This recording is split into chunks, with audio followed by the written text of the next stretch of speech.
Aquí estamos la gente caminando aquí al los yacimientos estos, el cementerio de Arteara. Aquí, así. Esto. Vale, sí, acuérdate que yo soy despistada. Sí. Vale, vamos llegando y vamos a hacer aquí la segunda parada. Y como ya me han ido preguntando algunas cuestiones, voy a aprovechar y voy a contestarles, las contesto para todos, porque forma parte del relato, ¿verdad? Bueno, estamos parados en uno de los puntos emblemáticos de la necrópolis. Esta es de los mejores túmulos. Estas tumbas se llaman túmulos. Y esto es una necrópolis tumular. Este tipo de tumbas así construido, con el torreoncillo este por encima, se llama túmulo, ¿verdad? Bueno, ahora les hablo de esta tumba. Pero preguntaban que por qué este cementerio tan grande. Aquí se ha contabilizado en la actualidad que se conserven en torno cerca de 1 millar, es mucha gente enterrada aquí. Sobre todo porque les dije que esto se empieza a usar en el siglo VIII más o menos, pero solo está en uso así, digamos, funcionando con vigencia hasta el siglo XI. Luego va a seguir usándose, incluso a lo mejor hasta después de la conquista, pero de forma muy puntual. Su vigencia y su momento de uso, digamos, de función sepulcral, de uso funerario, siglo VIII, IX, X, XI y un poquito del XII, ¿vale? Entonces, no es tanto tiempo si consideramos que hay mucha gente. Es verdad que las primeras poblaciones que llegan a la isla no debieron ser muy numerosas, pero esa población va creciendo porque tienen éxito, porque se adaptan perfectamente y porque son capaces de desarrollar, implementar unos mecanismos y unas condiciones de vida que les permiten esa supervivencia. Entonces es cierto que cuando hemos hecho estudios demográficos, desde el principio hay un crecimiento de población, luego ese crecimiento se estanca. En esta época de la que estamos hablando ahora, cuando surge este cementerio, la población más o menos ha alcanzado una meseta y está ahí sin muchas diferencias, y no es hasta que, digamos, este tipo de cementerios dejan de usarse, porque va a venir una tercera forma, una tercera tipología, una tercera fórmula funeraria, pues no es hasta ese momento, a partir del siglo XII, que la población se dispara y sí empieza a haber mucha población en esta isla, pero previamente no. Entonces tu pregunta era que por qué, si parecía que al principio no había tanta gente, ¿por qué tanta gente enterrada aquí? Pues quizás eso tenga que ver con algo que no hemos logrado resolver todavía. ¿Quién se entierra en este cementerio? Porque nosotros sabemos que en las cuevas, eso lo tenemos clarísimo, están las cuevas al lado de los lugares, de las cuevas de habitación y sus cuevas de enterramiento. Las personas que viven, las familias, las comunidades, los grupos que viven en esa cueva, se entierran en proximidad. Pero aquí, ¿qué gente se está enterrando aquí? ¿Es solo un grupo que vive próximo? O a lo mejor se trata, y es uno de esos cambios con respecto al mundo de la cueva, que empiezan a converger, es un lugar de agregación, a lo mejor de agregación de varios grupos. Y por eso es un cementerio tan grande, no solo de un pequeño enclave, como pasa en el mundo de las cuevas, que de todas formas, como las cuevas se utilizan durante cientos de años también, a lo mejor en una cueva te encuentras a 200 personas o a 300 personas, del mismo grupo que durante siglos ha estado ocupando ese espacio. Pero quizás aquí un poco esa relación con, digamos, con los espacios de habitación cambia. Ese todavía no lo tenemos tan claro. Pero es probable que en estos espacios mayores se entierre más de una comunidad. Esté usado por más de una comunidad, quizás que tengan vínculos, compartan vínculos entre sí, estén relacionadas. Pero realmente no tenemos claro siquiera todavía, no lo sabemos con seguridad, porque ni en el entorno de Agaete, ni en este de aquí de Arteara, conocemos exactamente si se trata de gente que sigue viviendo en cuevas o si es gente que empieza a vivir en casas de piedra. De hecho, no tenemos cronologías para las casas de piedra, porque aquí se hacen casas de piedra, pero no hay cronologías que coincidan con esto.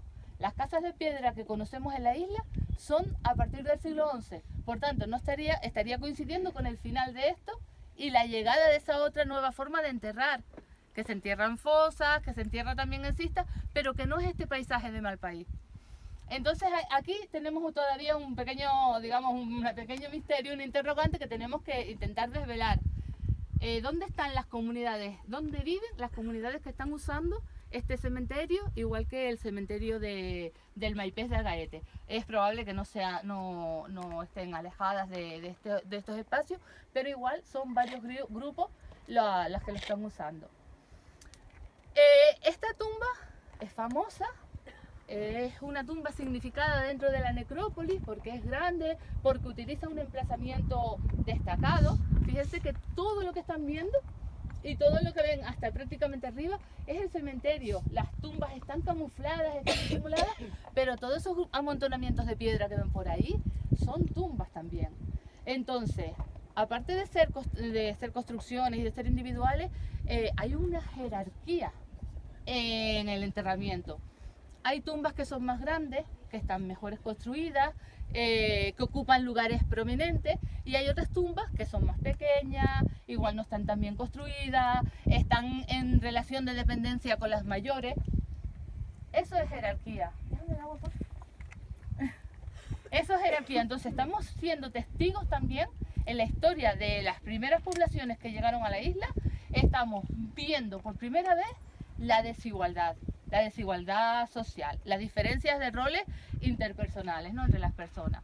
Hasta en el mundo de las cuevas no lo habíamos podido ver muy claro. Hay algunos indicios, pero no es tan marcado como en este momento, a partir de este momento, y luego vamos a ver que estas poblaciones van a seguir derivando y en los últimos siglos van a ser, va a ser una sociedad tremendamente jerarquizada, con su guanarteme, ¿no?, su jefe, su rey, su clase noble, función religiosa, gente de pelea, gente del común que trabaja. Es una sociedad asimétrica completamente, y en este cementerio se manifiesta por primera vez, que conozcamos, que tengamos datos, por primera vez en la historia de los canarios, aquí lo vemos reflejado.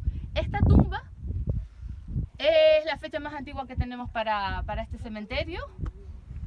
Se conoce como la tumba del rey porque es una tumba destacada. Está ligada también a un fenómeno astronómico, el equinoccio de primavera, que parece que los rayos del sol reflejan. Por la degollada en el cambio de estación en primavera, pues que la luz incide directamente en es la importancia, vemos la importancia de ese mundo del cielo para estas poblaciones, que les permite su supervivencia. Pero la cosa es que el túmulo del rey se consideró que era el túmulo del rey porque es importante, porque es grande, porque tiene este fenómeno, pero cuando hicimos una pequeña intervención, porque aquí excavaciones, salvo las que hizo Rosa en su momento, no se han hecho excavaciones. Ahora digamos que la forma de proceder es estudiarlo in situ todo lo que se pueda sin sacar los restos.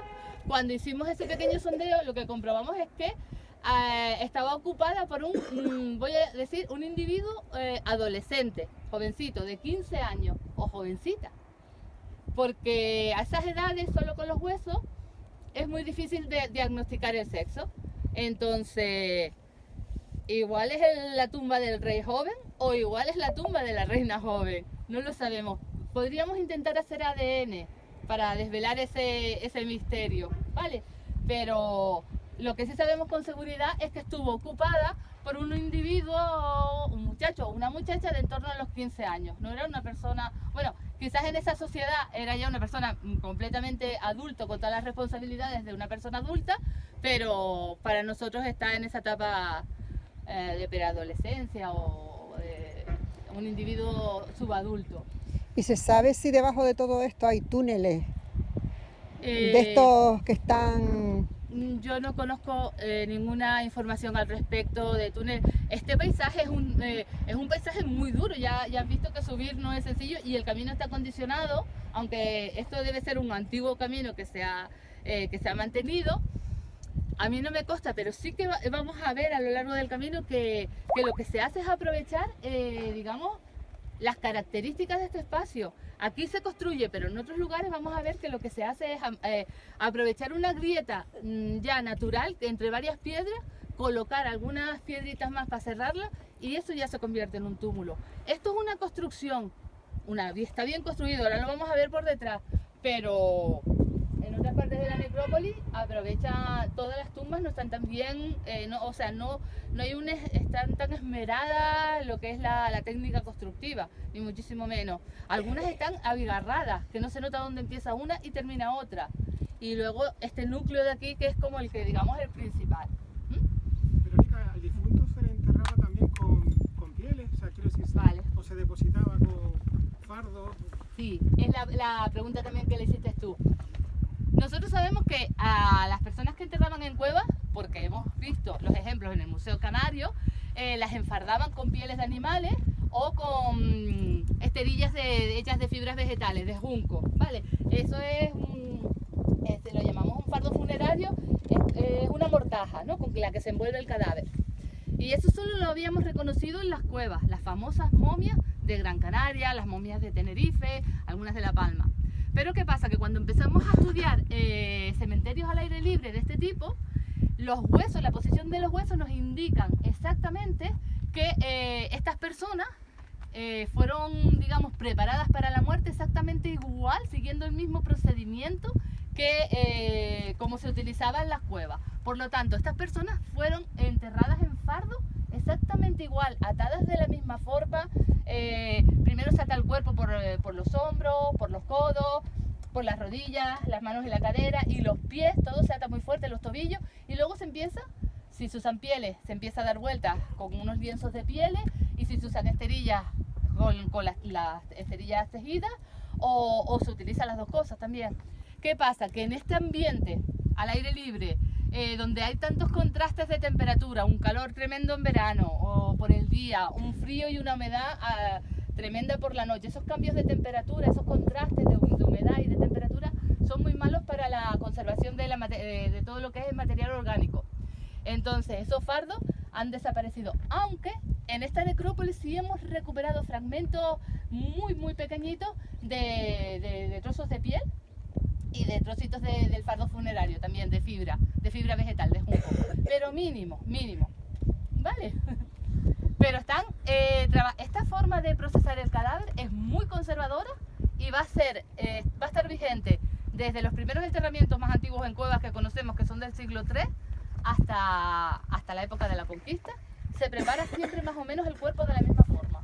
Es simple, es una cosa simple, no es muy, digamos, un tratamiento muy especial. Es verdad que se suelen poner, en el interior de esos fardos se suelen poner plantas aromáticas que ayudan un poco a minimizar todo lo que es el olor de la descomposición del cadáver, pero también ayuda a la conservación, a evitar, por ejemplo, el ataque de insectos, de depredadores, que en este caso serían los perros o algún ave carroñera. Entonces, bueno, es un tratamiento, no es la momificación egipcia, porque esto es una momificación natural, pero si aquí se hubieran dado las condiciones que tenemos en las cuevas, donde la temperatura y la humedad es más o menos estable, en algunas cuevas, todo el mundo sabe que aquí hay cuevas donde la gente vive en casas cuevas, que tienen una temperatura que siempre está más o menos igual, en invierno calentita, en verano fresquita, pero siempre es buena. Pues esas condiciones son lo que hace que los fardos se hayan conservado en las cuevas y no se hayan conservado aquí porque las condiciones ambientales no son propicias. Pero